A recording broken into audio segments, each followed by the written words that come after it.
तो hello guys, welcome back to my channel. तो हम पढ़ रहे थे नेगोशिएबल इंस्ट्रूमेंट और हमारी पिछली जो रिकॉर्डिंग है वो एकदम खराब हो गई क्योंकि मैंने जो बोला वो सुनाई नहीं दिया। इसके लिए मुझे रिकॉर्डिंग दोबारा चालू करनी पड़ी। ये सब जा रहा भला इसमें? ठीक है। तो मेरे प्यारे सारे विजय दीनानाथ चौहान, वेलकम बैक। सबसे पहले तुम ही बताते जाओ फटाफट। नेगोशिएबल का मतलब? नेगोशिएबल का मतलब ट्रांसफरेबल। और इस चैप्टर में अपन जो भी नेगोशिएबल इंस्ट्रूमेंट्स पढ़ेंगे वो किस रिलेशन में होंगे? कैश ट्रांजैक्शंस या क्रेडिट ट्रांजैक्शंस? सिर्फ और सिर्फ क्रेडिट ट्रांजैक्शंस के वक्त ही ये इंस्ट्रूमेंट्स काम आते हैं। कैश ट्रांजैक्शंस में इंस्ट्रूमेंट्स का कोई काम नहीं है। ठीक है। तो उसमें अपन 3 इंस्ट्रूमेंट्स पढ़ते हैं, जैसे कि ये दिख रहे हैं तुमको, एक प्रॉमिसरी नोट, एक बिल ऑफ एक्सचेंज और एक चेक। 3 ही इंस्ट्रूमेंट्स है। तो जब भी कभी इस चैप्टर के दौरान अगर वो सिर्फ टर्म नेगोशिएबल इंस्ट्रूमेंट यूज कर रहे हैं, मतलब वो तीनों की एक साथ बात कर रहे हैं। और अगर वो स्पेसिफिकली किसी इंस्ट्रूमेंट का नाम यूज करेंगे तो समझ जाना कि वो सिर्फ और सिर्फ उसी इंस्ट्रूमेंट के लिए एप्लीकेबल रहेगा। समझ में आया ये? पक्का है ना? आगे। तो अब सबसे पहली चीज, अपन ने 2 टाइप्स पढ़े हैं, एक है इन ब्लैंक और एक इन फुल। इन ब्लैंक और इन फुल। इन ब्लैंक का मतलब होता जिस इंस्ट्रूमेंट पर नाम लिखा हुआ नहीं है। अब तुम बता सकते हो किसका नाम लिखा हुआ नहीं रहता? जिसको उस इंस्ट्रूमेंट के पैसे मिलने वाले हैं उसका नाम लिखा हुआ नहीं है, तो ऐसे इंस्ट्रूमेंट को हम बुलाते हैं इन ब्लैंक। और जिस इंस्ट्रूमेंट पर जिसको पैसे रिसीव होने वाले अगर उसका नाम लिखा हुआ है तो उसको हम बुलाते इन फुल। समझ में आया? तो इन फुल। ये समझ गया? कोई दिक्कत तो नहीं है इसमें? अब एक बार अपन पार्टीज डिस्कस कर लेते फिर से। पार्टीज जैसे क्या? तो अपन ने बोला कि भाई जो पैसे रिसीव करने वाला है, रिसीव करने वाले को इस चैप्टर में बुलाया जाएगा पेई, और पेमेंट करने वाले को बुलाया जाएगा पेयर। समझ में आया क्या? पेई means the person who will receive money and pair means the person who will pay money. समझ में आया कि नहीं? ठीक है। बिल निकालने वाले को इस चैप्टर में बुलाया जाएगा ड्रॉवर, और जिसके ऊपर बिल निकाला जाएगा उसको बोलेंगे ड्रॉई। यही ड्रॉवर और ड्रॉई सेम पोजीशंस लेंगे चेक में भी और इवन प्रोमिसरी नोट में भी, क्योंकि प्रोमिसरी नोट बनाने वाले को ही ड्रॉवर बोलेंगे, बिल ऑफ एक्सचेंज बनाने वाले को ही ड्रॉवर बोलेंगे, और at the same time cheque बनाने वाले को ही ड्रॉवर बुलाया जाएगा। अगेन, जिसके नाम पर आप ये इंस्ट्रूमेंट बनाओगे, चाहे वो बिल ऑफ एक्सचेंज हो, चाहे प्रोमिसरी नोट हो, चाहे चेक हो, आप उनको बुलाएंगे ड्रॉई। क्या बुलाएंगे? इसके फेवर में इंस्ट्रूमेंट बनाएंगे। समझ में आया क्या? पक्का? पक्का पक्का बोलो जल्दी। हाँ, बस स्लाइड सा चेंज आ जाएगा कब? जब आप बिल ऑफ एक्सचेंज और प्रॉमिसरी नोट को बाइफरगेट करोगे तो वहां पर चेंज देखने मिलेगा। क्यों चेंज देखने मिलेगा? क्योंकि बिल ऑफ एक्सचेंज में सेलर बिल बनाता किस पर? बायर के ऊपर। कौन बनाता? बिल बनाता बायर पे, बरोबर है। तो यहाँ पर ड्रॉवर कौन है? ऑब्वियसली सेलर ड्रॉवर है, मतलब ए ड्रॉवर है। और यहाँ पर कौन ड्रॉई है? बी, वहां पर ड्रॉई कहलाएगा। समझ में आया? और यही अगर इंस्ट्रूमेंट बी बना रहा होता, किसके लिए? ए के लिए, तो वहां अगेन बी बायर है अगर, और ए अगर सेलर है, तो इस इंस्ट्रूमेंट को अपन बुलाते हैं प्रॉमिसरी नोट। क्या बुलाते? जहां ड्रॉवर कौन रहेगा? B, that is buyer will be the drawer, and drawee कौन रहेगा इस केस में? जिसको पेमेंट रिसीव होने वाला है। समझ में आया क्या? तो ये रहा, ऊपर वाला जो था वो बिल ऑफ एक्सचेंज के लिए था, और नीचे वाला जो अपन ने पढ़ा वो प्रॉमिसरी नोट के लिए था। एक और बार फिर से, एक लास्ट टाइम के लिए, ठीक है, कि बिल ऑफ एक्सचेंज के केस में सेलर बनाता बिल बायर पे, फिर बायर उस बिल को एक्सेप्ट करता है, बरोबर है। और वही प्रॉमिसरी नोट के केस में खुद बायर एक्सेप्ट करके बिल बनाता है, मतलब प्रॉमिसरी नोट बनाता है, और किसको देता है? सेलर को। तो जो हाईलाइटेड है दोनों भी, वो रहेंगे ड्रॉवर्स। क्या रहेंगे? तो अपना ड्रॉवर बिल ऑफ एक्सचेंज के केस में कौन है? समझा? और अपना ड्रॉवर प्रॉमिसरी नोट के केस में कौन है? बायर। क्लियर है? और again drawee in the case of bill of exchange रहेगा कौन? Buyer. And drawee in the case of bill of exchange promissory note रहेगा सेलर। समझ में आया क्या? पक्का? कोई प्रॉब्लम है इसमें? नहीं। अगेन अपन आगे बढ़ते, आगे की बात करते। अब ध्यान से सुनना कि अपन ने टाइप देखे इन फुल और इन ब्लैंक। फुल मतलब जिस पे नाम लिखा हुआ है, ब्लैंक मतलब जिसके ऊपर नाम लिखा हुआ नहीं। तो अपन एक एग्जांपल ले रहे हैं कि जहां पर ए ने गुड्स बेचे ऑन क्रेडिट, किसको? बी को। उधार में गुड्स बेचे, मान लो गुड्स का वैल्यू 30,000 ऑन क्रेडिट है, तो ऑब्वियसली बी पैसे देने वाला नहीं है हाथों हाथ। बी ने बोला कि मैं पैसे दूंगा 2 महीने के बाद, तो बी ने उसके बदले में बनाकर दिया एक प्रॉमिसरी नोट, किसके फेवर में, ए के फेवर में। अब ए को पैसा कब मिलने वाला है, 2 महीने के बाद। आया समझ में, यस और नो? तो 2 मंथ्स लेटर ए को इसका पैसा मिलेगा, तो जो 30,000 है वो ए को 2 महीने बाद मिलेंगे। अब या तो ए इस बिल को अपने पास में आखिरी तक होल्ड करके रख सकता है, आखिरी तक बोले तो कब तक, पूरे 2 महीने तक के अपने पास में होल्ड करके रख सकता है, और फाइनली 2 महीने खत्म होने के बाद में ए जाएगा किसके पास, बी के पास, और पैसे मांग सकता है, और वहां बी पैसे देकर सेटल कर देगा। लेकिन और एक चीज हो सकती है कि अगर बीच में ए को काम पड़ गया पैसों का, इन 2 महीनों के भीतर अगर ए को कभी पैसों का काम पड़ रहा है, तो ए इस इंस्ट्रूमेंट को कर सकता है ट्रांसफर, जो कि बेसिक कैरेक्टरिस्टिक है किसी भी नेगोशिएबल इंस्ट्रूमेंट की, कि वो ट्रांसफरेबल होते हैं। क्या होते हैं, पक्का समझा? तो ठीक है, ट्रांसफरेबल इस केस में सेलर ए के लिए है। क्यों है, क्योंकि वो सेलर के लिए, मतलब ए के लिए क्या है, एसेट है, क्या है, और वही बी के लिए वो क्या है, एक लाइबिलिटी है, क्या है, बी के लिए लाइबिलिटी, ए के लिए असेट, और इस वजह से ए उसको आगे नेगोशिएट कर पा रहा है। ओके डन, तो कोई प्रॉब्लम नहीं, पक्का। तो ए ट्रांसफर कैसे करेगा, ये पढ़ना है अपने को। तो अब ट्रांसफर करने के दो तरीके हैं, एक तो आप बाय इंडोर्समेंट प्लस डिलीवरी देकर के ट्रांसफर कर सकते हो, या तो फिर आप सीधा डिलीवरी देकर के ट्रांसफर कर सकते हो। समझ में आया क्या, पक्का बोलो जल्दी, है ना? तो अगेन, जब एंडोर्समेंट प्लस डिलीवरी की बात होगी, मतलब वहां हम जो इंस्ट्रूमेंट यूज करेंगे वो रहेगा इन फुल, जिसके ऊपर name of holder is written. आया समझ, होल्डर का नाम उसके ऊपर लिखा हुआ रहेगा, समझा क्या? और जैसी हम बात करेंगे सिर्फ और सिर्फ डिलीवरी से ट्रांसफर करने की, तो वहां पर इंस्ट्रूमेंट रहेगा in blank, also called as bearer instrument, जिसके ऊपर होल्डर का नाम लिखा हुआ नहीं रहेगा। आ गया समझ, प्रॉब्लम कोई? अब इसी को अपन अपने एग्जाम्पल में यूज करके देख रहे हैं। तो बी ने प्रॉमिसरी नोट बना के दी ए को, और अब ए उसको ट्रांसफर करना चाहता है। अब ए किसको ट्रांसफर करेगा, तो मान लो ए को पेमेंट करना है जेड को, तो हाउ विल ए ट्रांसफर, तो यहाँ पर on the back of the instrument A रहेगा एंडोर्सर, और बी सॉरी जेड बनेगा एंडोर्सी। अब पहली चीज तो एंडोर्सर कौन रहता, वो रहता ट्रांसफरर, जो इंस्ट्रूमेंट ट्रांसफर करेगा, और एंडोर्सी कौन रहेगा, जिसके फेवर में ये इंस्ट्रूमेंट ट्रांसफर किया जाएगा, दैट इज ट्रांसफरी। समझ गया? अगेन, अब पहला यहाँ पर कॉलम है और उसमें ए अपना नाम लिखेगा, ए खुद का सिग्नेचर करेगा, एंड अगेन एंडोर्सी के कॉलम में यहाँ पर साइन करेगा जेड। समझा? नाम किसका लिखेंगे, एक सिंपल सी चीज है यहाँ पर कि यहाँ पर नाम जो लिखने का काम है एंडोर्समेंट के केस में वो खुद ए करेगा, मतलब ए जेड का नाम लिख कर दे रहा है। ये समझा? क्योंकि ए के इंटेंशंस क्या है कि उसको ये इंस्ट्रूमेंट बेरर इंस्ट्रूमेंट नहीं बनाना है, उसको ये इंस्ट्रूमेंट इन फुल बनाना है। समझ में आया? तो ए अपने इंटेंशंस को मद्देनजर रखते हुए खुद जेड का नाम वहां लिख कर देगा, ऑब्वियसली साइन तो खुद जेड करेगा वहां पर। समझा कि नहीं समझा? तो अब जैसे ही ए ये लिख देगा, तो ए का मतलब क्या हो गया वहां पर कि बी, तू मेरे को पैसे देता था, फिर मैं पहुंचाता था ये पैसे जेड को, इससे अच्छा तो डायरेक्टली ये पैसे अब पहुंचा देना जेड को, और हम तीनों पार्टीज के बीच के सारे ट्रांजैक्शन सेटल हो जाएंगे। समझ में आया? ये 30,000 का ट्रांजैक्शन हमारे बीच जो है वो सारा सेटल हो जाएगा। समझ में आया कि नहीं? पक्का?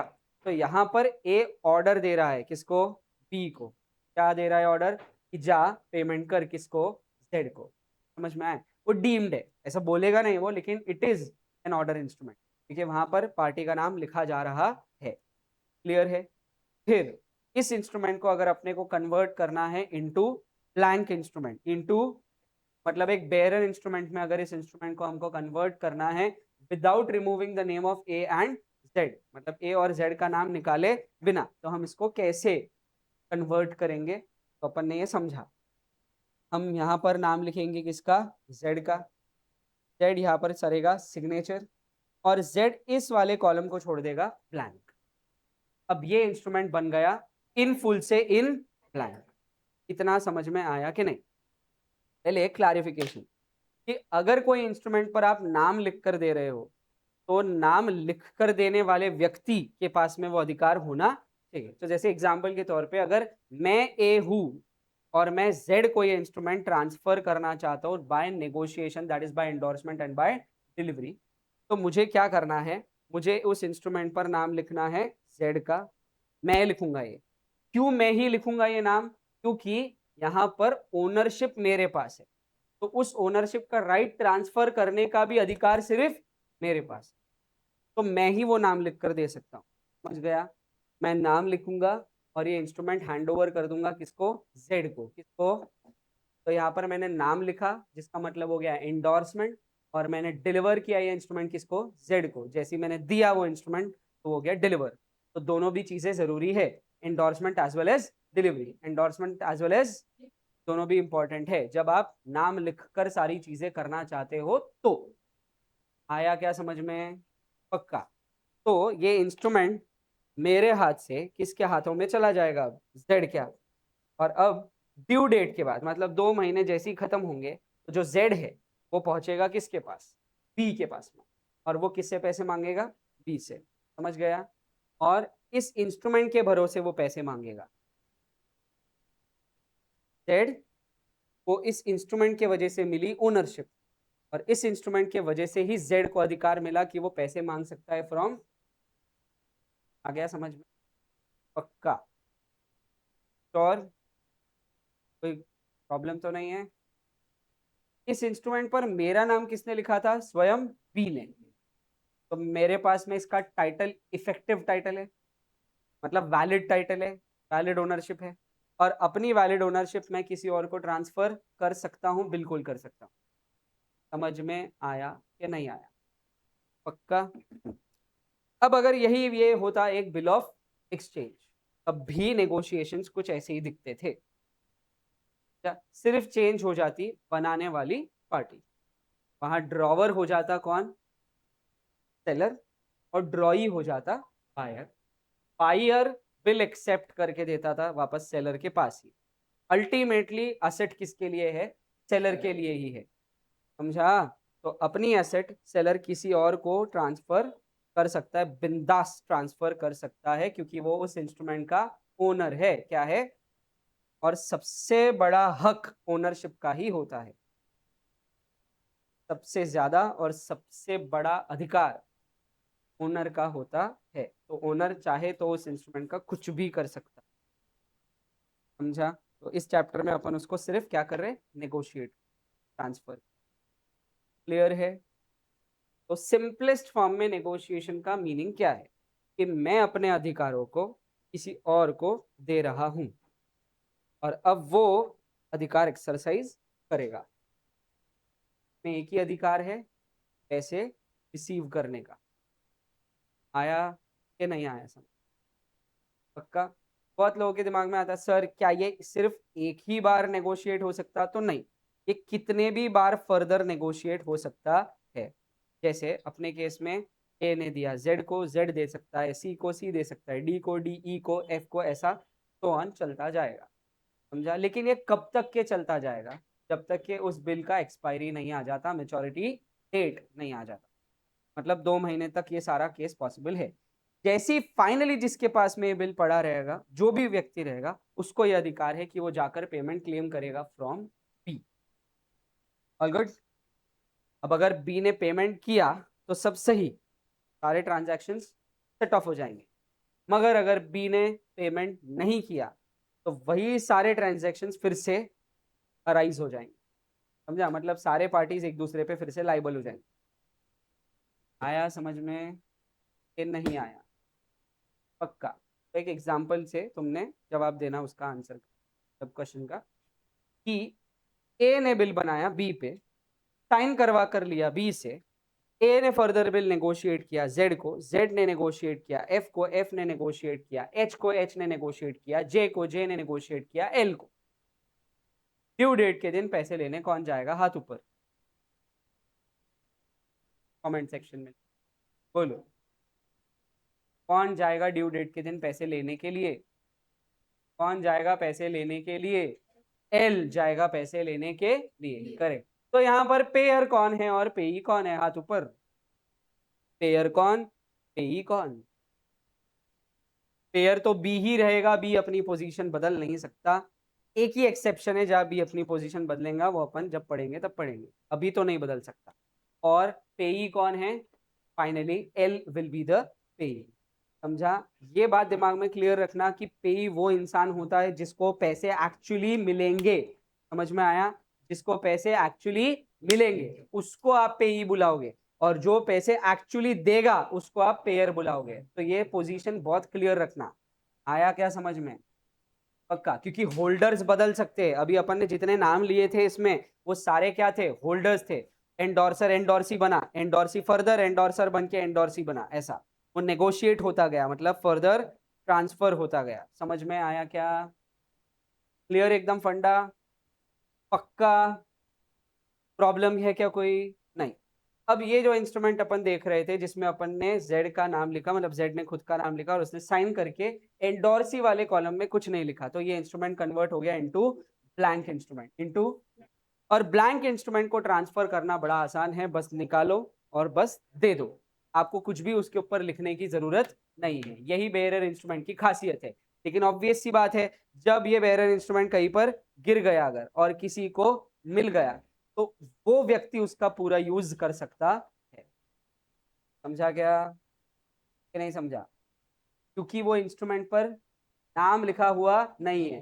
किसका मेनली नाम लिखा होना चाहिए? एंडोर्सी का। किसका? और उसी का नाम वहां से गायब है। और क्योंकि उसका नाम वहां से गायब है, इसके लिए कोई भी जिसको इंस्ट्रूमेंट मिले वो उसका फायदा उठा सकता है। आ गया समझ सबको? कोई प्रॉब्लम तो नहीं है? All good?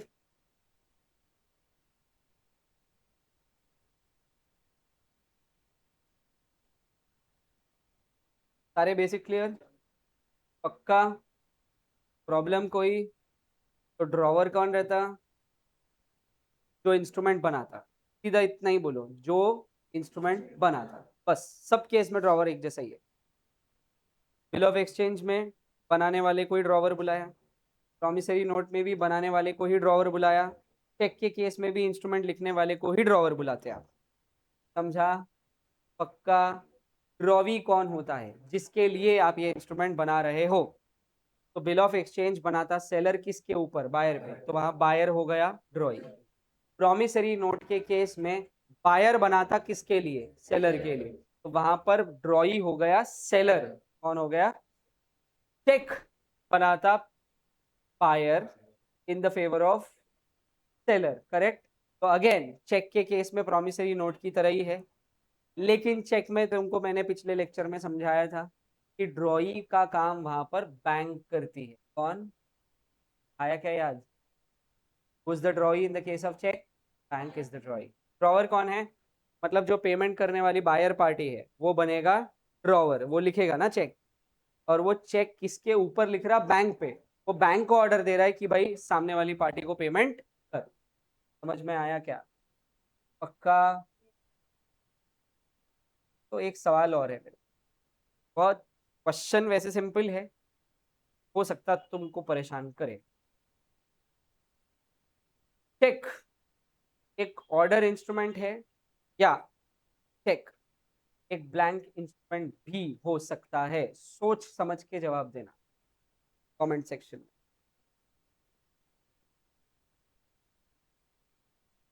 बोलो बोलो बोलो बोलो, जल्दी बोलो, जल्दी बोलो।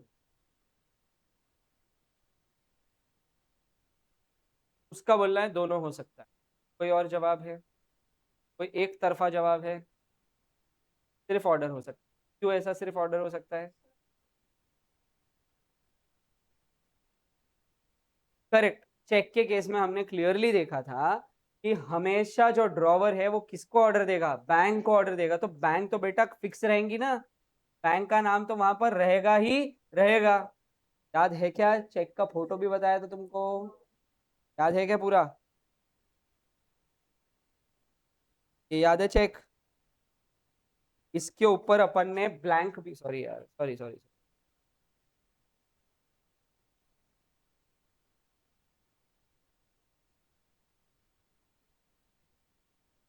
ये चेक को अपन ने ब्लैंक भी किया था, इधर नाम लिखे बिना, तो ये बोल सकते कि चेक बेरर चेक बन सकता है, लेकिन वो हमेशा एक ऑर्डर इंस्ट्रूमेंट होता है, क्योंकि ये जो पार्टी है जो चेक लिख रही वो अपने बैंक को ऑर्डर दे रही है, तो बैंक का फिक्स होना बहुत जरूरी है ना, बैंक ब्लैंक थोड़ा ही हो सकता है।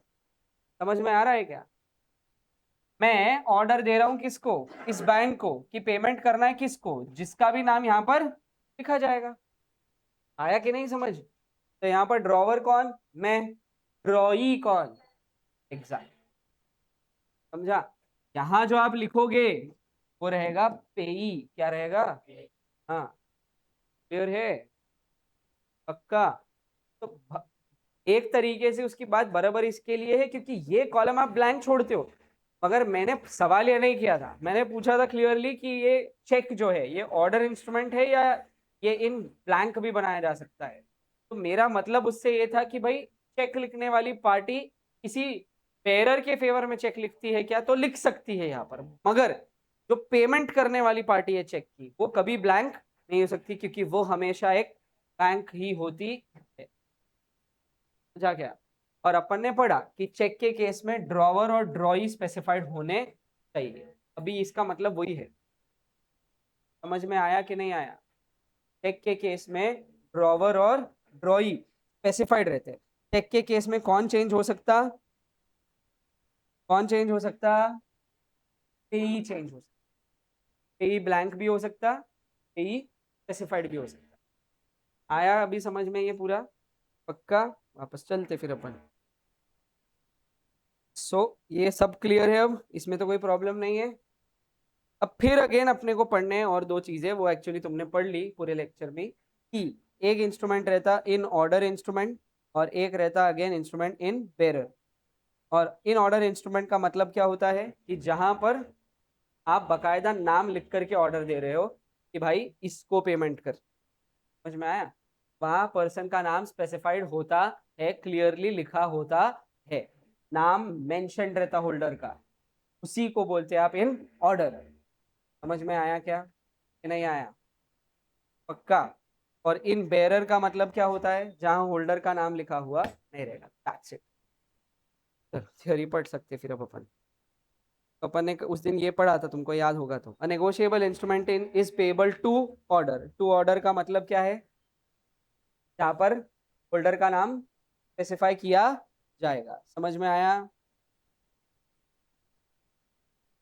नेक्स्ट, और negotiable instrument payable to bearer का मतलब जहां पर होल्डर का नाम स्पेसिफाई किया नहीं जाएगा। उन्होंने यहाँ पर लिखा भी था the last endorsement is in blank. समझ में आया क्या? तो ये भी अपने को समझ में आ गया कि इन फुल इंस्ट्रूमेंट को कन्वर्ट कर सकते हो इनटू ब्लैंक, और एक ब्लैंक इंस्ट्रूमेंट को कन्वर्ट कर सकते हो इनटू फुल। क्या फुल को ब्लैंक में कन्वर्ट करना हमने समझा, बरोबर है? ब्लैंक में आप लिख दो नाम किसी का तो वो ब्लैंक से कन्वर्ट हो जाएगा इनटू फुल। जैसे अपने एग्जाम्पल में अगर वो कॉलम अपन हम ब्लैंक ना छोड़ते हुए यहाँ पर किसी और व्यक्ति का नाम लिख देते हैं तो वो हो गया इनटू फुल। अब इसका यूज सिर्फ कौन कर सकता, एफ ही कर सकता, और कोई नहीं। और वही अगर इधर नाम लिखा हुआ नहीं रहता तो कोई भी जिसके पास ये इंस्ट्रूमेंट है वो इसका यूज कर सकता है। तो you know what do you mean by bearer? Bearer मतलब वो पर्सन जिसके पास में उस इंस्ट्रूमेंट का पोजेशन है। क्या है? पोजेशन है। समझ गया? That person will be called as bearer. समझा? पक्का? क्लियर? इसके लिए वो अपने करेंसी नोट्स पर बेरर लिख कर देते हैं। जिस किसी के पास भी वो नोट होगा वो ही उसका मालिक कहलाएगा, धारक कहलाएगा, और वो उस नोट का पूरा वैल्यू खर्च कर सकता है। आया समझ? पक्का? पढ़ते फिर अब आगे। तो negotiable instrument is payable to order when it is express to be so payable, मतलब उसके ऊपर लिखा हुआ रहेगा पेबल टू ऑर्डर। ये जब वर्ड लिखते हैं एक्सप्रेस टू बी पेबल तो ये लिख कर देंगे वो payable to order. When it is expressed to be payable to a specified person and does not contain words prohibiting its transfer, that is, it is transferable by endorsement and by delivery. Transferable by endorsement and by, और endorsement का मतलब होता है जब आप नाम लिखकर दोगे, और डिलीवरी का मतलब होगा जब आप नाम लिखकर डिलीवरी दोगे. तो ये हो गया endorsement in full as well as payable to order. समझ में आया? पक्का. फिर से और आखिरी बात, एंडोर्समेंट इस वर्ड का मतलब क्या है यहाँ पर? एंडोर्समेंट प्लस डिलीवरी में एंडोर्समेंट मींस आप होल्डर का नाम स्पेसिफाई करके लिख कर दोगे. समझ में आया? और मैंने बताया होल्डर का नाम कौन लिख कर देगा? ओनर लिख कर देगा उस इंस्ट्रूमेंट का. अगर वो फर्दर नेगोशिएट इंस्ट्रूमेंट हो रहा है मतलब ओनर लिख कर देगा नाम उसका. समझ में आया क्या? Okay. Next, a negotiable instrument is payable to bearer. Payable to when it is expressed to be so payable, मतलब अगेन उसके ऊपर क्या लिखा हुआ रहेगा? payable to bearer. ये वर्ड्स लिखे हुए रहेंगे. when the only or last installment endorsement, only endorsement या तो the last endorsement. only endorsement बोले तो तुमने ज्यादा बार इसको एंडोर्स किया नहीं, सिर्फ एक ही बार किया, या तो फिर लास्ट एंडोर्समेंट का मतलब बहुत बार तुमने उसको ट्रांसफर करते गए हो और फाइनली जाकर के वो एक पॉइंट पर रुका, जैसे अपने एग्जांपल एल में था. याद आया? वो बहुत बार नेगोशिएट हुआ था. ठीक है. और ए बी जेड वाले एग्जांपल में अपने पास में सिर्फ एक ही बार एंडोर्स किया अपन ने उसको. आया समझ? तो उसमें व्हेन द ओनली और last endorsement on the instrument is an endorsement in blank, मतलब कोई चीज यहाँ पर आपने किसी का नाम लिखकर नहीं दिया. समझ में आ गया? तो इंस्ट्रूमेंट क्या कहलाएगा? In blank. अब देखो इतने बार पढ़ाने के बाद ये सफिशिएंट होना चाहिए कि तुम्हारे दिमाग में ये बातें फिट हो गई होंगी. मैं कोई चेंज एक्सपेक्ट नहीं करूंगा कि फर्दर मोर जब आपने को ये थ्योरीज पढ़ने मिलेंगी तो उसमें डायरेक्ट ये शब्दों का इस्तेमाल होगा, तब तुमको लॉजिक लगाना है कि वो क्या बात कर रहे. समझ रहा? पक्का. मैं पूछूंगा, मैं बताऊंगा, लेकिन तुम पहले जवाब दोगे इस बात का, भाई हाँ सर ठीक है ये इसकी बात कर रहे हैं. ठीक है. और अगर वो तुमको जवाब देते आए मतलब तुमको ये चैप्टर का बेसिक पूरा क्लियर हो गया.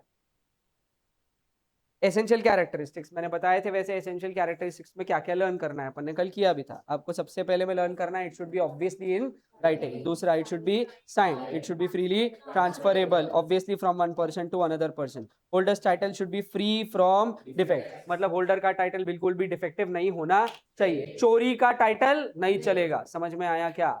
अगर मैंने कोई इंस्ट्रूमेंट साइन करके अपने ड्रॉवर में रख दिया है, साइन करके ब्लैंक में साइन करके रखा था, और किसी व्यक्ति ने आकर खुद से वो इंस्ट्रूमेंट उठाया है तो वो चोर है. और अगर वो चोर है तो वो इंस्ट्रूमेंट का टाइटल डिफेक्टिव माना जाएगा. समझ में आया कि नहीं? तो इसी वजह से तो वो बार बार बोल रहे हैं ना कि जो ओनर रहेगा इंस्ट्रूमेंट का, जैसे मैंने ये चेक लिख करके अपने ड्रॉवर में रखा हुआ है, तो जब तक मैं खुद नाम लिखकर किसी को हाथ से ना दे दूं मेरे, तब तक कि वो इंस्ट्रूमेंट नेगोशिएटेड माना नहीं जाएगा. समझ में आया? इसका अप्रोच देखो भले ही थियोरेटिकल है, प्रैक्टिकली इसको थोड़ा प्रूव करना कॉम्प्लिकेट हो जाता, मगर स्टिल जैसा लिखा है वैसा पढ़ना पड़ता. मेरा बोलने का मतलब क्या है कि प्रैक्टिकली अगर इस चीज को देखो तो अगर अपन कभी पता लगा ही नहीं पाएंगे कि ओनर ने दिया भी था कि नहीं दिया था, क्योंकि मैं तो ब्लैंक साइन करके रख दिया, फिर निशी ने उसके ऊपर खुद का नाम लिख करके ले लिया, खुद से ले लिया. अब ये प्रूव करना कोर्ट में कि मैंने उसको साइन करके नहीं दिया है, ये बहुत मुश्किल है. अनलेस एंड अनटिल मेरे पास में सीसीटीवी कैमरास की रिकॉर्डिंग हो तो प्रूव करना शायद थोड़ा आसान हो. समझ रहा कि नहीं समझ रहा है ना? तो मैं बोल रहा हूँ कि प्रैक्टिकली ये जो थ्योरी है ये शायद थोड़ी कॉम्प्लिकेट हो जाए, लेकिन थियोरेटिकली अपने को एज इट इज रखनी पड़ेगी. तो अगर आपके सामने कोई केस आता है और उस केस में यही चीज लिखी जाती कि ओनर ने साइन करके अपने ड्रॉवर में रख दिया था, ब्लैंक साइन किया था और ड्रॉवर में रख दिया था, और किसी और थर्ड पार्टी ने आकर उस चेक को या उस इंस्ट्रूमेंट को वहां से निकाल लिया बिना पूछे, खुद का नाम लिख दिया और वो इंस्ट्रूमेंट का यूज कर रहा है, तो उसका टाइटल डिफेक्टिव माना जाएगा. आप लिखेंगे ये पेपर में कि उसका टाइटल क्या है? डिफेक्टिव है. आपको ये नहीं सोचना है कि कोर्ट में प्रूव कैसे होगा, आप क्लियरली सिर्फ इतना लिखेंगे कि उसका टाइटल डिफेक्टिव है, क्योंकि हमारे केस के फैक्ट्स जो है वो यही प्रूव करे. वही ऑन दी अदर हैंड मैंने खुद ने निशी के नाम पर अगर साइन करके इंस्ट्रूमेंट अगेन अपने ड्रॉवर में रखा था, तो क्या मिसिंग है?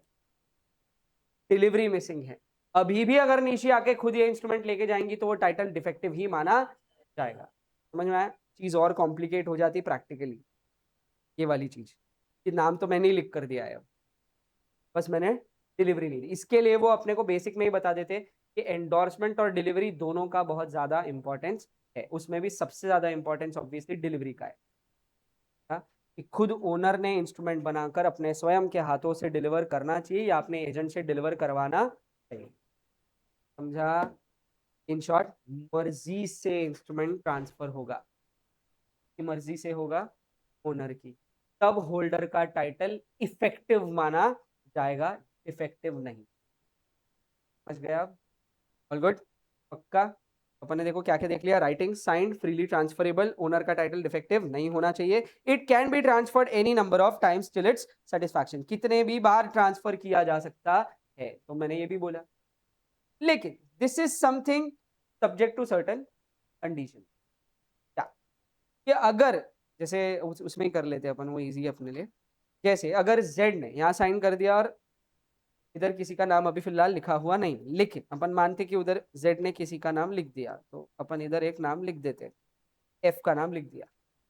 और फिर जेड ने और भी क्या किया, एफ का नाम लिखने के बाद यहां पर सीधा लिख दिया नॉट नेगोशिएबल। अब तुमने इस इंस्ट्रूमेंट की बेसिक कैरेक्टरिस्टिक ही उससे छीन ली कि अब ये फर्दर नेगोशिएट नहीं होगा। समझा सर? इसके नीचे ऐसा करके लिख दिया तो भी नहीं, वो कोई काम की नहीं, इसके बाद की पार्टीज एक भी काम की नहीं रहेंगी।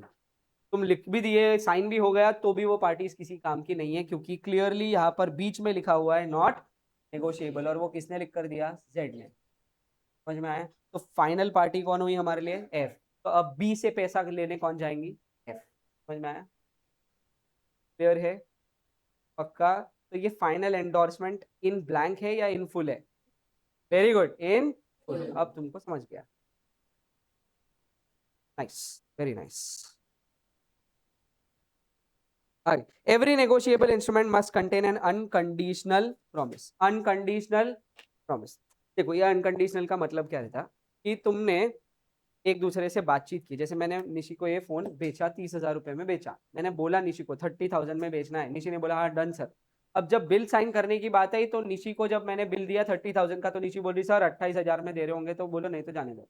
अब निशी कंडीशंस चेंज कर रही, वो कर नहीं सकती कि पहले अग्रीमेंट हो चुका है ऑलरेडी हमारे बीच में कितने रुपए पे, तो अब उसका काम है अनकंडीशनली उसको साइन करना। मतलब अब फर्दर वो कंडीशंस डाल सकती क्या? नहीं। हमने पढ़ा है कॉन्ट्रैक्ट चैप्टर में कि जब तक वो चीज ऑफर है तब तक के आप उसमें कंडीशन जितनी चाहे उतनी डाल सकते हो, कोई प्रॉब्लम नहीं है, कोई क्लेम नहीं, कोई ब्लेम नहीं। लेकिन एक बार वो ऑफर एक्सेप्ट हो गया तो वो हो जाता पक्का। समझ गया? और एक बार वो ऑफर हो गया पक्का, मतलब वो हो गया अग्रीमेंट, तो अग्रीमेंट में फर्दर कोई चेंजेस नहीं कर सकते आप। आया क्या समझ में मैंने जो बोला? तो जब तक के वो एक ऑफर है, मतलब जब तक के मैं और निशी बातचीत कर रहे हैं, तब तक हम नेगोशिएशंस कर सकते हैं, बार्गेनिंग कर सकते हैं। निशी ने तभी बोलना था सर ठीक है आप फोन 30,000 का बोल रहे हो, मैं 28,000 बोल रही हूँ, बोलो आपको देना होगा तो बात करो, नहीं तो छोड़ दो। तब की तब अगर निशी बोलती और मैं अग्री कर लेता 28,000, तो मैंने बिल कितने का बनाना चाहिए? ऑब्वियसली 28,000 का। समझा? लेकिन निशी क्या कर रही, पहले 30,000 पे अग्री कर रही, और जब मैं उसके ऊपर बिल ऑफ एक्सचेंज बनाकर दे रहा हूँ उसको साइन करने के लिए, लाइबिलिटी के लिए, तब वो बोल रही नहीं 28। अब वो कंडीशन में चेंज करने की कोशिश कर रही, जो गलत बात है। समझा? तो निशी की तरफ से मेरे को क्या मिलना चाहिए? Unconditional promise. क्या मिलना चाहिए? हाँ भाई, तेरे को डालनी थी उतनी कंडीशंस, तूने पहले डालना था अग्रीमेंट करने से। एग्जैक्टली समझ में आया ये भी चीज? पक्का? हर जगह अनकंडीशनल वर्ड दिखेगा, बस बिल ऑफ एक्सचेंज में अनकंडीशनल ऑर्डर देखने मिलेगा, और प्रॉमिसरी नोट में अनकंडीशनल अंडरटेकिंग देखने मिलेगा। अच्छा, अंडरटेकिंग का मतलब होता है खुद बायर जब साइन करके वॉलंटरीली दे रहा है, तो वो बायर अंडरटेक कर रहा है कि हाँ मैं लायबल हूँ। ठीक है? और जब अनकंडीशनल ऑर्डर की बात हो रही है, तो सेलर बायर को ऑर्डर दे रहा है, और बायर को अनकंडीशनली वो साइन करके देना पड़ेगा। आया समझ में? इसके लिए मैंने बोला ये जो लाइन है this is subject to certain condition. ये समझ में आया क्या? और प्रॉब्लम कोई? आगे, the sum payable the time of payment the payee must be certain. कौन कौन सर्टन होना चाहिए? Sum payable, time of payment और पेई, ये सर्टन पर्सन होने चाहिए। समझ में आया क्या? अब पेई वाली जो सर्टन वाली चीज है वो बेरर इंस्ट्रूमेंट में थोड़ी चेंज हो सकती है, लेकिन उसमें भी क्या लिखा हुआ रहेगा कि जब फाइनली इंस्ट्रूमेंट ब्लैंक में ट्रांसफर करके किसी हाथ में पहुंचा है, तो अगर वो पैसा क्लेम करना चाहता है तो उसको उसका नाम और वहां पर साइन करके फिर क्लेम करेगा वो। समझ में आ रहा है क्या ना? देखो मैं समझा देता हूँ और एक बार, कि जैसे ए ने बी से बिल ऑफ एक्सचेंज साइन करवा के ले लिया, ए ने फर्दर ये बिल ब्लैंक में एंडोर्स किया है, क्या में? मतलब ए ने सिर्फ डिलीवरी दी किसको, डी को, खुद की साइन कर दी उसने ब्लैंक में और दे दिया किसको, डी को दे दिया। डी ने ऐसे ही बैरियर इंस्ट्रूमेंट ट्रांसफर कर दिया ई को, ई ने एफ को, एफ ने जी को। फाइनली इंस्ट्रूमेंट किसके पास है, जी के पास। अब जी जाएगा पैसे लेने किसके पास, एक ए ने बी के पास, ई के ऊपर बिल निकाला था अपन ने, इसके पास जाएगा पैसे लेने।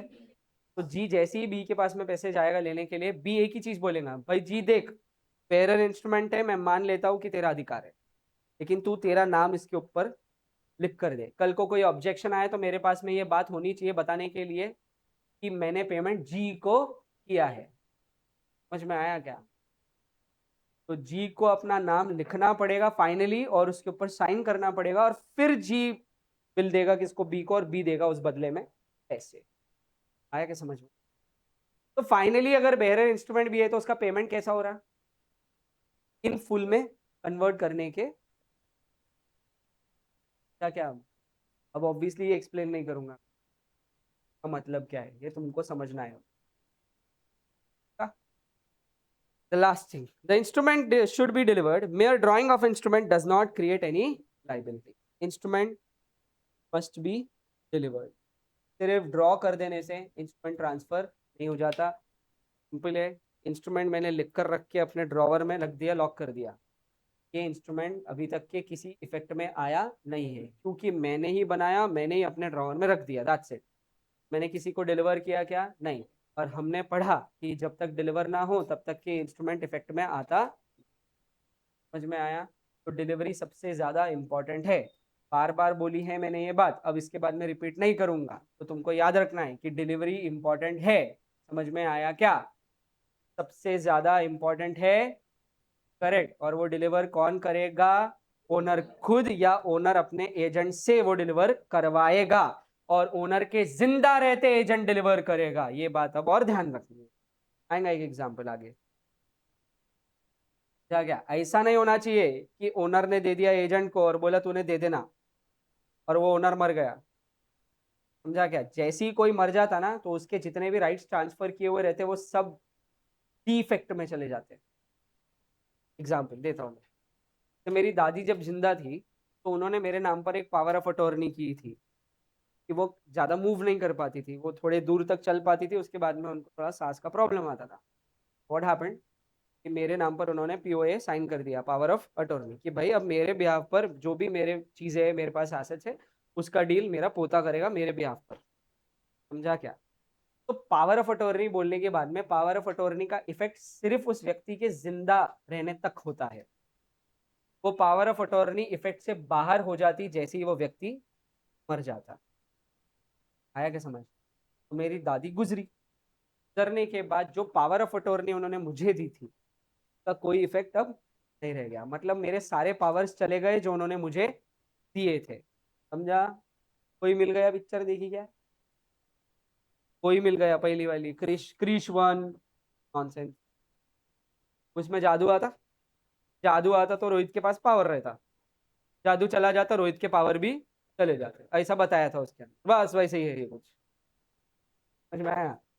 पॉइंट इज, पावर देने वाला व्यक्ति जिंदा होना चाहिए तो वो पावर ऑफ अटॉर्नी काम की। अगर वो व्यक्ति मर गया तो तुरंत वो पावर ऑफ अटॉर्नी इफेक्ट से बाहर, मतलब उसका कोई अहमियत नहीं है, जीरो वैल्यू हो गया। समझा कि नहीं समझा? हाँ मालूम है, आगे का क्वेश्चन भी मालूम है। सर फिर दादी के नाम की प्रॉपर्टी का क्या होगा? आपको नहीं मिलेंगी, नहीं, नहीं मिलेंगी। वो क्लेम करेंगे कौन? दादी के बच्चे। क्या मतलब? मेरे पूज्य पिताश्री, पूज्य काकाश्री, और दो बुआएं। समझा? उनका हक है अब इस जमीन पर। आया क्या समझ में कुछ? पक्का? लो, बट इसका ये जो मैंने आखिरी में बताया ना, इसका अपने को कोई काम है नहीं, अपने को बस वो पावर ऑफ अटॉर्नी तक के ही काम था। तो यहाँ पर भी सेम चीज होगी कि जब कोई अगर तुमको नेगोशिएट करने के लिए प्रॉमिसरी नोट या बिल ऑफ एक्सचेंज छोड़ कर गया है, वो इफेक्ट खत्म हो जाता, क्योंकि वो तब तक के ही एजेंट है जब तक के वो व्यक्ति जिंदा है। जैसी वो व्यक्ति ओरिजिनल प्रिंसिपल मर गया, एजेंट का पावर पूरा का पूरा खत्म हो जाता। समझ में आया? नहीं समझा? क्योंकि वो कॉन्ट्रैक्ट उनके बीच जो होता प्रिंसिपल और एजेंट का, वो उनके जिंदा रहते होता है। समझा? तो जैसी प्रिंसिपल टपका, एजेंट के सारे पावर्स अपने आप 0 हो जाते हैं। डन? पक्का? तो ये थी सारी कैरेक्टरिस्टिक्स। ये कैरेक्टरिस्टिक्स तुमको मैंने बोला था, तुमने लर्न कर ली थी, तो अब अपन आगे बढ़ सकते हैं। तो 1 सेकंड का ब्रेक ले रहा हूँ। चलो पढ़ते आगे। Hello. According to section 4 of the NI act, अपन पढ़ रहे हैं प्रॉमिसरी नोट। अब मैं एक्सप्लेन नहीं करूंगा, रीड करेंगे। अ promissory note is an instrument in writing, not being a bank note और अ करेंसी नोट। तो उसमें से एक्सक्लूडेड है बैंक नोट भी और करेंसी नोट। अपन एग्जाम्पल के लिए जरूर बताते हैं कि ये currency note is a promissory note, मगर इधर इस चैप्टर में उसको कोई coverage. Containing N unconditional undertaking. Undertaking का मतलब होता वॉलंटरीली अपनी लाइबिलिटी एक्सेप्ट करना। समझ में आया क्या? वॉलंटरीली मतलब खुद अपनी लाइबिलिटी एक्सेप्ट किया जाएगा। आगे, signed by the maker. Who is the maker of promissory note? Buyer या seller? Very good, buyer. To pay a certain sum of money only to और to the order of a certain person और to the bearer of the instrument. समझ में आ गया? Definition learn है? पक्का? आगे specimen clearly. यहाँ पर तुम बताओ हु इज द मेकर। पहले तो हाथ ऊपर। इस पूरे इंस्ट्रूमेंट में मेकर कौन है? जल्दी।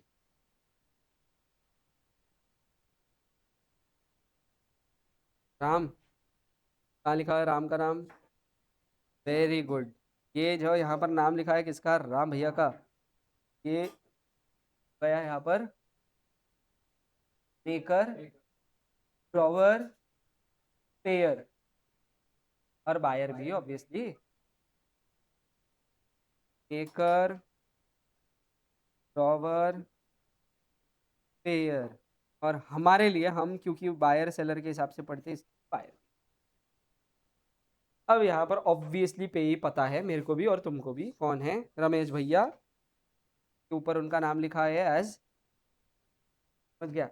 तो रमेश भैया हुए पेई। रॉई, क्योंकि इसमें और कोई पार्टी दिख रही है तुमको?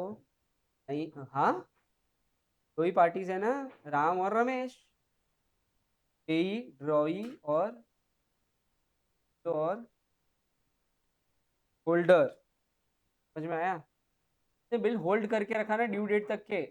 अगर नेगोशिएटेड होता तो वहां लिखा होता कि ये फर्दर रमेश ने किसी को और को ट्रांसफर किया है। समझा? अब स्टेटमेंट ध्यान से पढ़ो। 3 मंथ्स मतलब कितने दिन का है ये प्रॉमिसरी नोट? 3 महीने। 3 महीने बाद होगा पेमेंट। कौन करेगा पेमेंट? को ठीक है। आई प्रॉमिस टू पे Shri Ramesh or to his order. To his order लिख दिया, इसका मतलब मैं रमेश को दूंगा पेमेंट, या तो रमेश जिसको बोलेगा मैं उसको दूंगा पेमेंट। मैं कौन है? मैं कौन?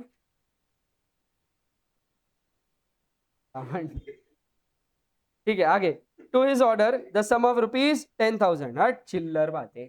10,000 रुपए का प्रॉमिसरी नोट है। समझ गया? फॉर द वैल्यू क्या क्या? पक्का? Parties to the promissory note. Maker. The person who makes the promissory note is called as the maker. Wow. He is the debtor. Debtor कौन रहता? पेमेंट करने वाला या जिसको पेमेंट उधार में मिला है। Debtor debtor. क्रेडिटर के लिए डेटर कौन? डेटर के लिए क्रेडिटर कौन? क्रेडिटर के लिए डेटर एक असेट होता है और डेटर के लिए क्रेडिटर एक लाइबिलिटी होता है। याद आया क्या बताया हुआ है? तो रिकॉर्डिंग में ही कचरा कर दिया करो तुम।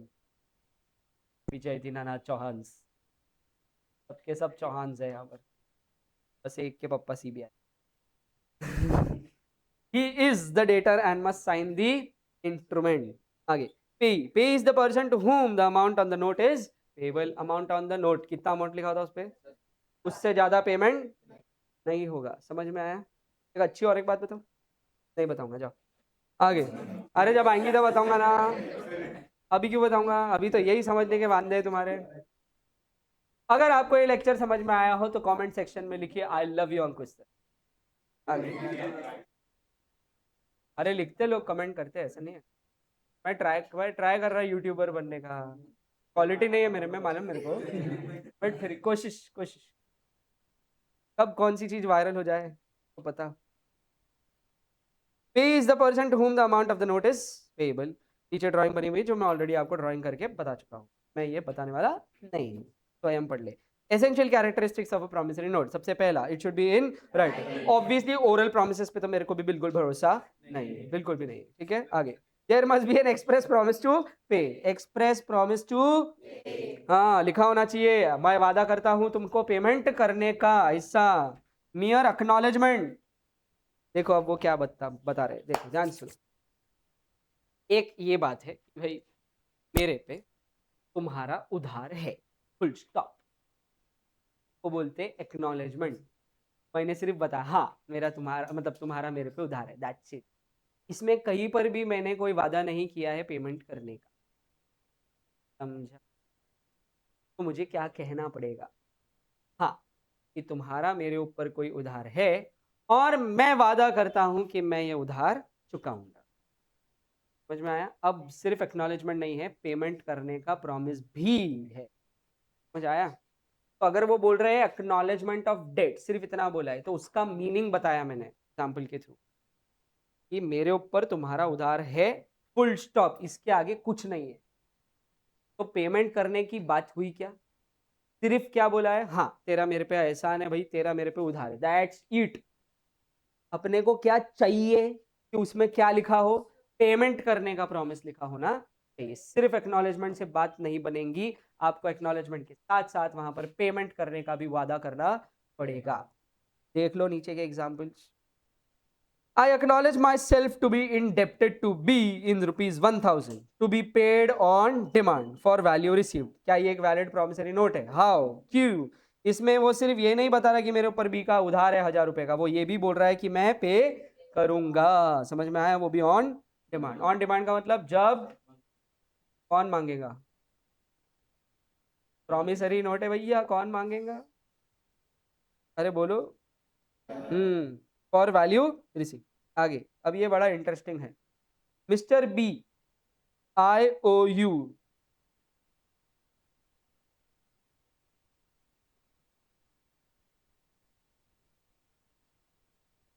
देखो समझा नहीं, इस पे हंसने का क्या था?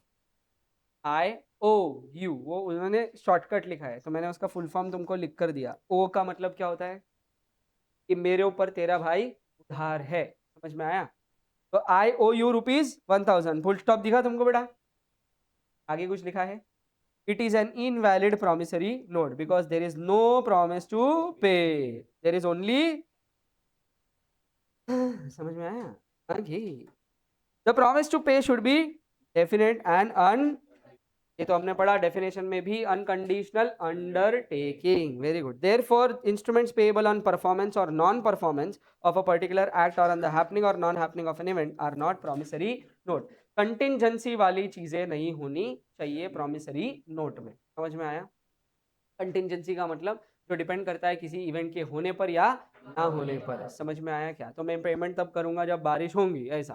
तो this depends on the happening of certain event. ऐसे प्रॉमिसरी नोट्स को हम प्रॉमिसरी नोट्स कंसिडर कर ही नहीं, वो डेफिनेट होनी चाहिए, मैं पेमेंट करूंगा चाहे सिचुएशन कुछ भी हो। समझ में आया क्या? पक्का बोलो जल्दी। आगे, however the promise to pay may be subject to a condition. तुम कंडीशन डाल सकते हो लेकिन कंटिंजेंसी नहीं डाल सकते, मतलब किसी इवेंट की चीज यहाँ पर लिखी नहीं जा सकती। समझ में आया? समझा कि नहीं समझा? कंडीशन डाल सकते हैं which according to the ordinary experience of mankind is bound to happen. Bound to happen जब बोल रहे हो मतलब वो चीज होंगी ही। समझ में आया? होना ही है किसी भी हालत में। समझ में आया? आगे example 3, I promise to pay B ₹500 7 days after my marriage with C. ये बिल्कुल भी वैलिड नहीं है क्योंकि सी के साथ मैरिज टूट सकती है। सी भग गई तो so the promissory note is invalid as marriage with C may or may not happen। आगे, कोई कच्ची खोल पक्की खोल खाम में नहीं आती, सीधा पहाड़ से ढकेल देते। आगे I promise to pay ₹500 to B on D's death. अब किसी की डेथ पे ऐसा कर, अच्छा लगेगा? हाँ, अच्छा लगाना पड़ेगा यहाँ पर, क्योंकि डेथ सर्टन इवेंट है, होगा ही, कभी ना कभी तो होंगी ना। ए भाई, ये है तो आया है, उसको एक दिन से जाना है, बरोबर है कि? आज ही चले जाओ। I promise to pay ₹500 to B on D's death, as the death of D is promises unconditional, promissory note is valid, invalid नहीं है, वैलिड है। नॉनसेंस, समझ में आया? अरे डेथ एक सर्टेन इवेंट है। एग्जाम्पल 5, देखो यार, एक तरीके से सोचो, हम जी ही रहे हैं मरने के, कह रहा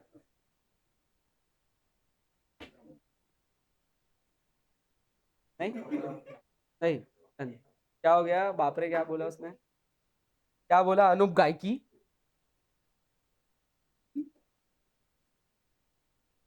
क्या बोला? Example 5, I promise to pay B ₹500 on D's death, provided D leaves me enough to pay that sum. क्या समझा? I promise to pay B कितने रुपए? 500 on D's death, provided D leaves me enough to pay that sum. मतलब 500 रुपए कम से कम छोड़ के जाएगा बी, डी, तो मैं पेमेंट करूंगा। तो ऑब्वियसली यहाँ पर तीन पार्टीज होंगी, एक तो ए और बी। ए का नाम यहाँ पर कहीं पर लिखा हुआ नहीं है, बट मैं बता रहा हूँ। तो कौन प्रॉमिस कर रहा? ए प्रॉमिस कर रहा। किसको प्रॉमिस कर रहा हो? बी, कि भाई देख बी, मैं तेरे को पेमेंट करूंगा कितने रुपए? 500 रुपए। कब पेमेंट करूंगा? जब डी लेट जाएगा। समझ में आया? मतलब डी मर जाएगा तब मैं करूंगा पेमेंट। समझ में आया? लेकिन उसने और भी क्या बोला कि डी के मरने के बाद डी के पास में कम से कम 500 रुपए की प्रॉपर्टी होनी चाहिए, तो वो मेरे को मिलेंगे और मैं तेरे को पेमेंट करूंगा। आया समझ? अब डी के पास में 500 की प्रॉपर्टी बचने का चांस कितना? अनकंडीशनल या कंडीशनल? इट इज कंडीशनल, तो that is why the promissory note is invalid. समझ में आया क्या? कंटिजेंसी आ गई ना डियर। डी छोड़ के जाएगा, अरे भाई जाते जाते भी उसने 500 भी उड़ा दिए, क्या करूंगा मैं? ऐसा। समझ रहा तुमको? बेवड़ा अशब्द बातें ना करे। हाँ, आगे। अ promissory note must be signed by the maker. Obvious बात नहीं है ये, 10 बार एक ही बात बोलते हो। Otherwise it is incomplete and in effective. समझ में आया क्या? हेलो। तो अगर कोई व्यक्ति अपना रेजिग्नेशन दे रहा है तो रेजिग्नेशन पर उसका सिग्नेचर होना, समझ में आया क्या? ज्यादा डिटेल में नहीं जाएंगे अब। Promise to pay money only, obvious सी बात है, ये भी पैसों के लिए ही बनाया जाएगा बिल ऑफ एक्सचेंज या प्रॉमिसरी नोट या।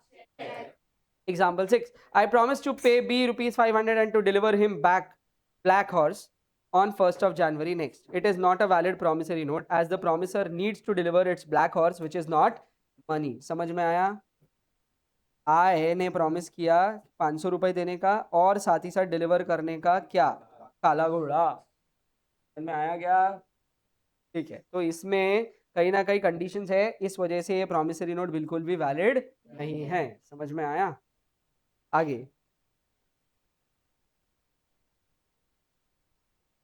प्रॉमिस टू पे है सर्टेन सम। सर्टेन सम का मतलब क्या होता है? स्पेसिफाइड सम। समझ में? स्पेसिफाइड, ये अपन ने पढ़ा पहले कि टाइम फिक्स होना चाहिए, सम पेएबल फिक्स होना चाहिए और पेई फिक्स होना चाहिए। याद है? एसेंशियल्स ऑफ नेगोशिएबल इंस्ट्रूमेंट्स में ये पढ़ा है अपन ने, तो उसमें से। ठीक है, आगे। Example 7, I promise to pay ₹500 and all other sums which shall be due to him. Promissory note is, ये जो लिख दिया ना उसने ज्यादा का, ऑल अदर सम्स फिक्स बताना चाहिए ना अमाउंट, यही बोला ना उन्होंने, सम पेएबल फिक्स होना चाहिए। अब ये कैसा हो गया कि 500 रुपए भले ही बता दिए लेकिन उसने आगे और जोड़ दिया ना ऑल अदर सम्स, मतलब 500 रुपए बढ़ भी सकते ना, फिक्स हुए क्या? वो नहीं, वो फ्लक्चुएटिंग जैसे हो गए, इस वजह से वो प्रॉमिसरी नोट हो गया इनवैलिड। आगे उसके बाद, but sometimes the language of promissory note is such that the amount payable can be easily ascertain. Obviously amount payable can be easily ascertain. Ascertain का मतलब पता लगाया जा सकता है कि उस प्रॉमिसरी नोट द्वारा आप कितना पैसा पे करना चाहते हो। So in such cases, the promissory note will be valid. I promise to pay B rupees 500 along with simple interest at the rate 12% per annum. तो क्या ये तय करना बहुत आसान है? आपको बस ब्याज का कैलकुलेशन करना है, उतना अमाउंट जोड़ना है, दैट्स इट. ऊपर वाले में और नीचे वाले में फर्क क्या पड़ गया कि नीचे वाले में कहीं ना कहीं आप कैलकुलेट करके उस सम को फिक्स कर सकते हो, लेकिन ऊपर वाले में आप फिक्स नहीं कर पाएंगे. आया समझ में? इस वजह से ऊपर वाला जो एग्जांपल है 7th नंबर का वो इनवैलिड है और 8th वाला एग्जांपल वैलिड है. समझ में आया क्या सबको? Very good. आगे, द मेकर एंड पे must be certain, definite and different person. Maker और पे सर्टन होने चाहिए, डेफिनेट होने चाहिए, लेकिन क्या होने चाहिए? डिफरेंट. ये नहीं समझा? अगर मैं खुद ही के ऊपर प्रॉमिसरी नोट निकाल रहा हूं, कोई लॉजिक है? लॉजिक बताओ, ये वाले बताओ.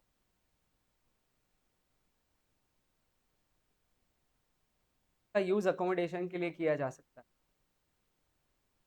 खुद के नाम पर प्रॉमिसरी नोट निकाल रहा है, खुद ही उस प्रॉमिसरी जाकर बैंक से डिस्काउंट करवा सकता है. तो लाइबिलिटी में वो व्यक्ति तो रहेगा, लाइबिलिटी फिक्स है. समझ में आया? लेकिन हम इसको जनरली बिल ऑफ एक्सचेंज में पढ़ते हैं, इसके लिए प्रॉमिसरी नोट में वो बहुत कॉमन नहीं है, कॉमन है. ठीक. आगे, so a promissory note can not be paid made payable to the bearer. Only the reserve bank और सेंट्रल गवर्नमेंट कैन मेक और issue promissory note payable to bearer. किसकी बात कर रहे हैं वो? करेंसी नोट्स की. आया समझ? लेकिन तुमको मालूम है इस चैप्टर में करेंसी नोट को कोई जगह नहीं है. आगे, stamping. A promissory note must be properly stamped in accordance with the provisions of the Indian, बोला था ना आएंगे. And such stamp must be duly cancelled by makers signatures और इनिशियल ऑन सच स्टैम्प और अदरवाइज. ये cancelled बोले तो वहां पर मतलब क्या है कि जैसे ही आप वो थिग्गल वहां पर लगाएंगे स्टैम्प, क्या उसके अंदर सिग्नेचर होनी, या तो उसके, देखा होगा तुमने कहीं तो ये कॉमन सील लगाने के बाद में लोग उसके अंदर से ऐसा कुछ, या तो फिर रेवेन्यू स्टैम्प के ऊपर सिग्नेचर किया जाता है. मैं बताऊंगा रेवेन्यू स्टैम्प है, अभी नहीं है, बताऊंगा आगे के लिए. चलो आगे, bill of exchange. Bill of exchange में तुमको कितनी पार्टियां दिख रही? तो 3 होती है उसमें. समझ में आया? क्या बात.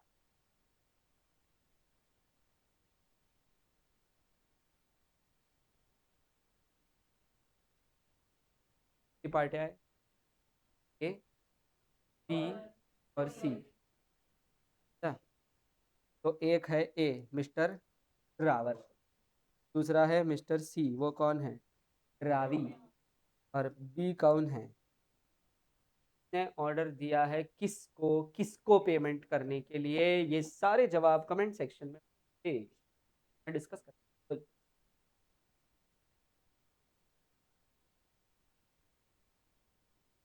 1 नंबर. तो ये जवाब मैं अब इसमें बोलूंगा नहीं, कमेंट सेक्शन में आएगा, फिर मैं उसको वेरीफाई कर लूँ. समझ में आया? तुमको तो मालूम है ना जवाब. हाँ. आगे, तो parties to the bill of exchange, कितनी पार्टियां रहती? 3. बस, इसके ऊपर कुछ नहीं बताने वाला. तुम बताओ ड्रॉवर कौन रहता बिल ऑफ एक्सचेंज? तो सेलर या बायर? मतलब तुमको सबको मैंने विजय दीनानाथ चौहान क्या बुला लिया, तुम सभी अपने आप को विजय दीनानाथ चौहान समझने लगे. मैं सच में चौहान को पूछ रहा था, बीच में ही बोल पड़ी यार. बट बोल, कौन सेलर है कि बायर है वो? एक बार चौहान जी के लिए जोरदार तालियां. अनवी, ताली बजा. चल जल्दी, जोर से बेटा. चौहान, कहाँ कंफ्यूज हो गए आप? अरे बताइए.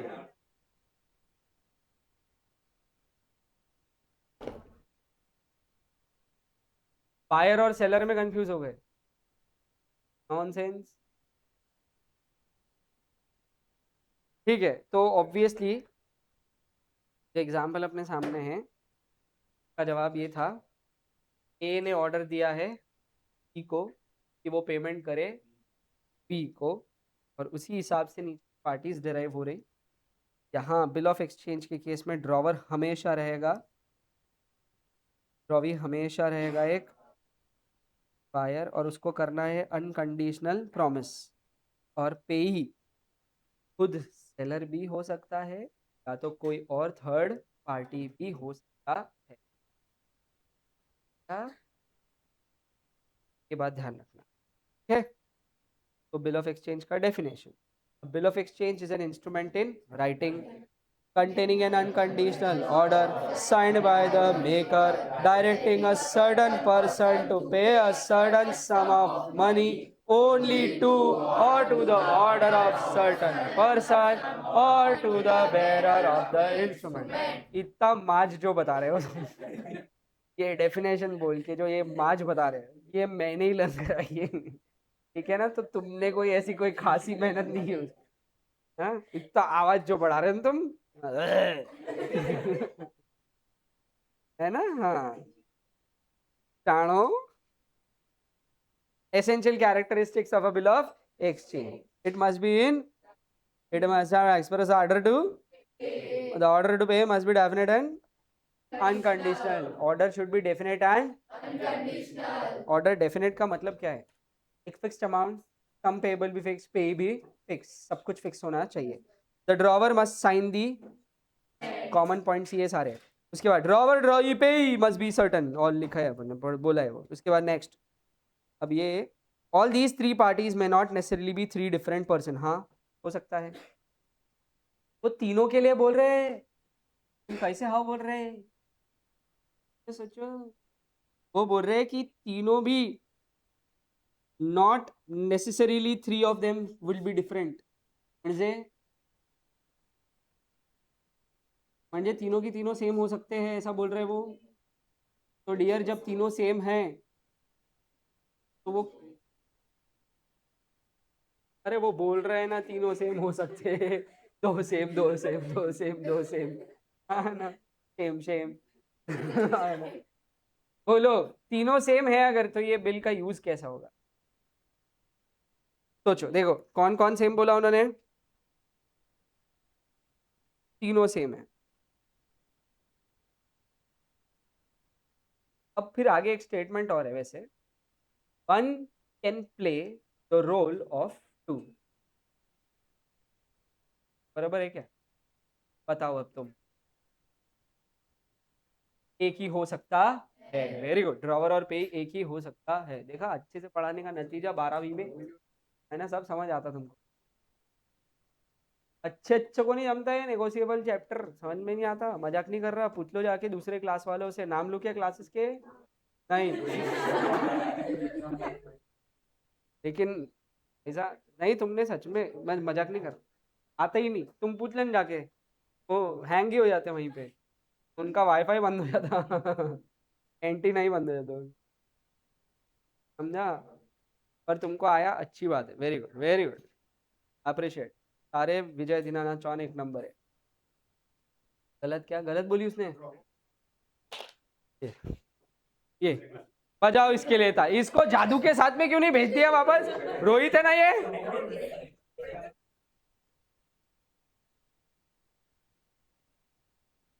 तो फिर तो उल्टा और ज्यादा सही है वो। बिल ऑफ एक्सचेंज में ड्रॉवर कौन रहता, सेलर की बाहर, तू बोल। और अगर सेलर ही पेई है तो क्या गलत है, पेई का मतलब क्या होता है, वो पैसे मिलने वाले हैं, तो ड्रॉवर ही पेई है, क्या गलत है, non saying.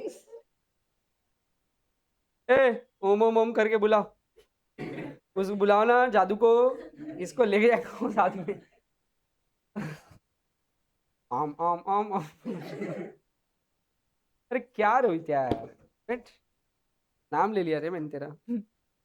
One can play the role of two, but there must be two distinct persons in any case, obviously कम से कम दो डिफरेंट पर्सन्स होने चाहिए। तो अगेन तुम्हारी बात एक और सही निकली कि सर ये तीनों एक नहीं हो सकते, दो का कॉम्बिनेशन हो सकता है। तो अगर मैं बोलूं कि ड्रॉई और पेई ये दोनों सेम है, ड्रॉई और पेई, तो कमेंट सेक्शन में आंसर करना कि ये कौन सा इंस्ट्रूमेंट है, हाथ ऊपर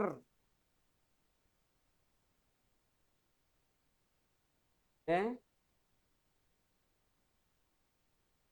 मैंने कहा बोला, ड्रॉई और पेई ये दोनों एक ही है, तो ये कौन सा इंस्ट्रूमेंट है?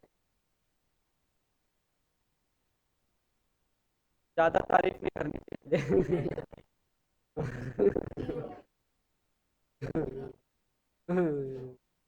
नॉनसेंस। ईशी जैन नॉनसेंस आंसर्स मत दे। चलो इधर से।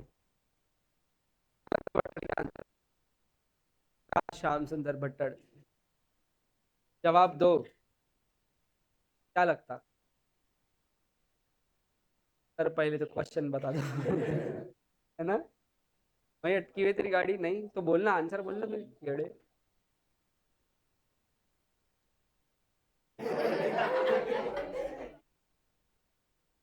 बोल रहा ठीक answer. Very good, promissory note answer है उसका। अब भी अब भी तेरे सामने जादू को बुलाया था, हैं, और बताया भी था कि ड्रॉवर और पे अगर सेम है तो वो बिल ऑफ एक्सचेंज है। ड्रॉवर और पे, सोची क्या तूने अभी कि तेरे को नहीं सूझ रहा कुछ? हाँ, और प्रॉमिसरी नोट में रहता ड्रॉवी और पेई सेम। सोच, प्रॉमिसरी नोट कौन बना था? सेलर की बायर। सेलर की बायर बायर बना था, तो बायर बना रहा तो बायर को क्या बुलाएंगे? ड्रॉवर की ड्रॉवी। ड्रॉवर बुलाएंगे तो ड्रॉई कौन बनेगा डियर? सेलर। तो सेलर ड्रॉई है, उसको पैसे मिलने वाले तो वो पेई भी हो सकता। अब आया समझ? देखा, इसके लिए पूरा पढ़ाया था इतना, पर नहीं, वेस्ट होता ही वो कहीं ना कहीं जाके। जादू को बोलना 2 सीटर 3 सीटर लेके आएगा। वो खुद यहाँ रह जाएगा तो प्रॉब्लम है। 3 सीटर लेके आएगा। एक तो रोहित अहिर को लेके जाएगा, एक निशी जैन को लेके जाएगा, समझा? वो खुद आएगा ले ले। समझा क्या? तो जादू वो हुआ ना एड़े। राज एस भट्टड़, ये हो गया जादू। वो आएगा ले ले। 3 व्हीलर, 3 सीटर सॉरी। तो जाएंगी क्या बेटा? मत जाना।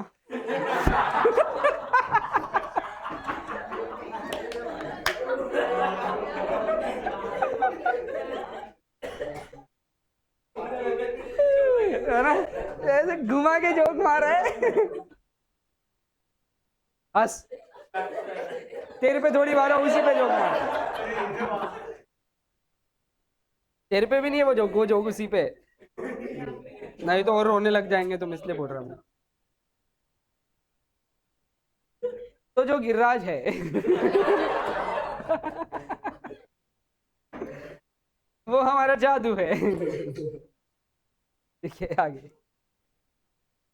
One can play the role of two, but there must be two distinct persons in any case, as per section 31 of the RBI Act, जिसको आपको बिल्कुल भी लर्न करने की जरूरत नहीं है. A bill of exchange cannot be made payable to bearer on demand. ऐसा बिल ऑफ एक्सचेंज आप नहीं बना सकते जो बेरर भी हो और ऑन डिमांड भी हो. ईदर ऑफ द टू बना सकते हो. सिर्फ बेरर बना दो तो उसके अंदर टाइम लिमिट मेंशन करनी पड़ेगी, या तो अगर डिमांड बना रहे हो तो उस पर नाम मेंशन करना. समझ रहा? आप दोनों कंडीशन एक साथ नहीं डाल सकते, ऐसा मेरा बोलना है. मतलब बेरर भी और ऑन डिमांड एक साथ नहीं हो सकता. सिर्फ बेरर हो सकता, सिर्फ डिमांड हो सकता. आया समझ में? सीरियस बात थी यार. ऑन डिमांड पे टू द बेरर, लो यही गलत कर दिया उन्होंने. ऑन डिमांड भी बोल दिया और पेबल टू बेरर भी बोल दिया. It is an invalid bill of exchange. फटाक से आंसर आया उसका. आगे, however a bill of exchange payable on demand in which name of the pay is mentioned is valid. यही बोला मैंने अभी भी. सिर्फ क्या है, क्योंकि वो ऑन डिमांड है, लेकिन नेम लिखा हुआ ना किसका? पे का, मतलब वो बेरर है कि रजिस्टर्ड है? रजिस्टर्ड इंस्ट्रूमेंट है, इन फुल है ना. आगे, ऑन डिमांड पे टू ए और order the sum of ₹500 for value received, it is a valid bill of exchange. और वो वैलिड क्यों है डियर? क्योंकि उसके अंदर नहीं, वहां पर एक डिमांड इंस्ट्रूमेंट बनाया आपने, बट स्टिल नाम लिखा हुआ है, बेरर नहीं है वो. तो मैंने बोला ना, इधर it can be on demand और इधर it can be bearer instrument. दोनों एक साथ नहीं हो सकते, बस इतना याद रखना. आया समझ? आगे, the sum must be certain. Sum बोले तो कौन? पैसा. तो ऑब्वियसली पैसों के लिए इंस्ट्रूमेंट बनाया जाएगा. आगे, the order must be to pay money only. सिर्फ और सिर्फ पैसों के लिए ही हो सकता है. It must be time. समझ गया? आगे process of bill of exchange. तो सैम है यहाँ पर ड्रॉवर। सैम कौन है जोशी?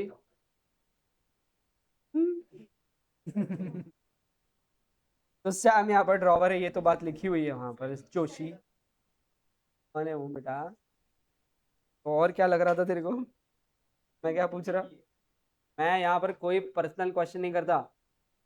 हाँ, सैम होगा कोई, हमारा प्रॉब्लम है वो। रीटा तो मेरी है।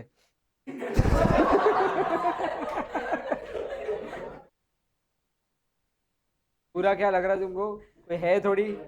ओ भाई, किसी के घर वालों का नाम तो नहीं है रीटा?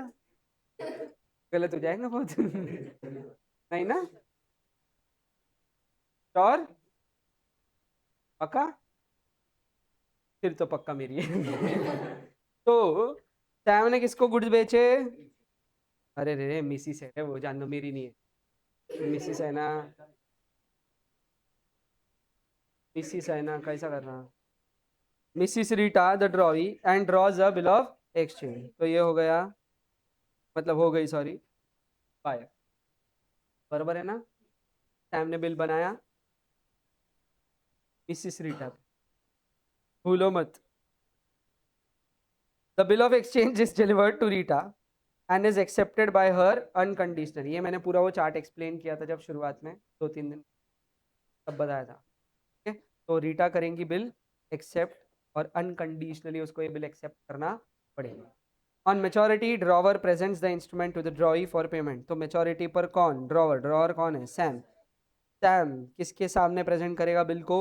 रीटा के सामने, क्योंकि रीटा वहां पर क्या है? ड्रॉई, और रीटा करेंगे बिल का। समझ में आया?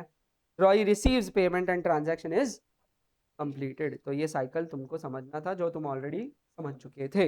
हम बढ़ेंगे आगे। तो ये जो डिफरेंस तुमको दिख रहा है, पता नहीं अचानक ही डिफरेंस बिटवीन देख के मेरा प्यार उमड़ आता डिफरेंस बिटवीन के लिए। देखा? 2 बार, सिर्फ 2 बार।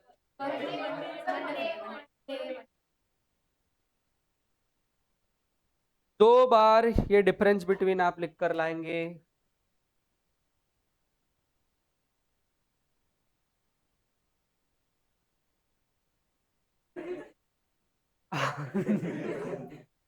आधा कल और आधा परसों। एक बार कल और एक बार परसों। सेटलमेंट इसी पे होगा, वरना 2 बार कल। 2 बार कल। बोलो जल्दी, क्या अग्री कर रहे हैं? एक बार कल और एक बार परसों, इस पे अग्रीमेंट हो रहा अपना। चलो आगे।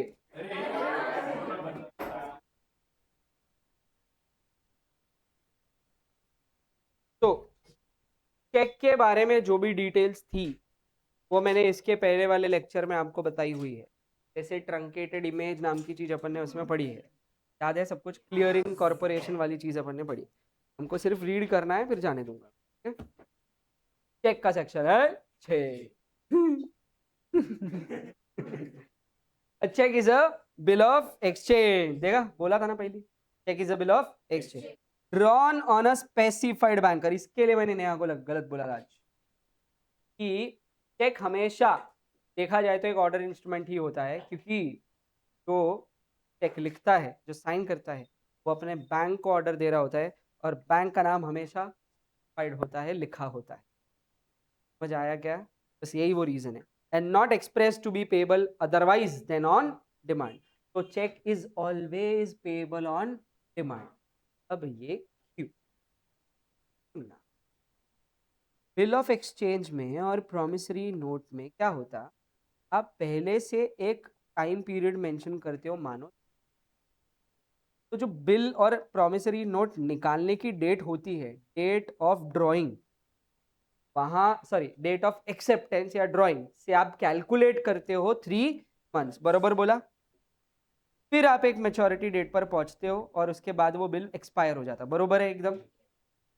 चेक के क्या है, मैंने बताया था चेक उस दिन। तो चेक के केस में एक कॉलम था ऊपर यहाँ पर डेट वाला, और उसके ऊपर एक स्टेटमेंट लिखा हुआ था, 3 months, valid for 3 months from the date. तो जिस दिन आप इस पे तारीख लिखोगे उस दिन या उस दिन के बाद 3 महीने तक इस इंस्ट्रूमेंट का आप कभी भी इस्तेमाल कर सकते हो। समझ में आया क्या? It is payable on demand on, क्योंकि इसका जो वैलिडिटी है वो पहले से ही शुरू हो जाता है। जिस दिन आप तारीख डाल दोगे उसी दिन से वो चालू हो जाता है। इन दूसरे दो इंस्ट्रूमेंट्स में क्या है? वैलिडिटी उस दिन से शुरू, वैलिड वो बाद में होता है। उतना टाइम ड्यूरेशन खत्म होने के बाद आप पेमेंट मांग सकते हो। सेम समझ आया? जैसे एग्जाम्पल ले लेते यही सैम वाले ही, कि सैम ने जो रीटा पे बिल निकाला, मानो वो 3 महीने का है, कितने, तो सैम को 3 महीने तक में रुकना ही पड़ेगा। वो 3 महीने के अंदर नहीं जा सकता रीटा से पेमेंट। समझ रहा? सैम को 3 महीने बाद ही जाना है पेमेंट के लिए, राइट? बट ऐसा चेक में नहीं है। चेक में मानो अगर आज की तारीख डाल दी तुमने, तो आज से ही कभी भी तुम 3 महीने तक ये चेक डिपॉजिट कर सकते। आया समझ? तो चेक में रिवर्स रूल लग रहा ना, और दो इंस्ट्रूमेंट में अलग बात है। इसके लिए cheque is always payable on, समझा? And not express to be payable otherwise than on demand, जिसका मतलब होता only payable on demand. And it includes electronic image of a truncated cheque and a cheque in electronic form. वो एक machine बताई थी मैंने, CTS वाली, बस वो मशीन में से फोटो निकलता, फोटो जाता दूसरी बैंक को, फिर वो क्लियरिंग कॉर्पोरेशन के थ्रू पेमेंट्स क्लियर होते। समझ आया? तो डेफिनेशन लर्न करने का बड़ा आसान तरीका उन्होंने दे दिया तुमको नीचे ही।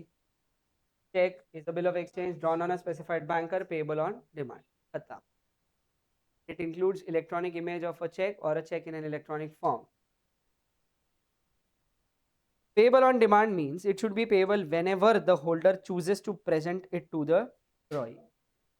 Holder chooses to present to the drawee. drawee किसको बोला? तो चेक तेरे को मिला, तेरे को निशी ने चेक दिया पेमेंट के लिए।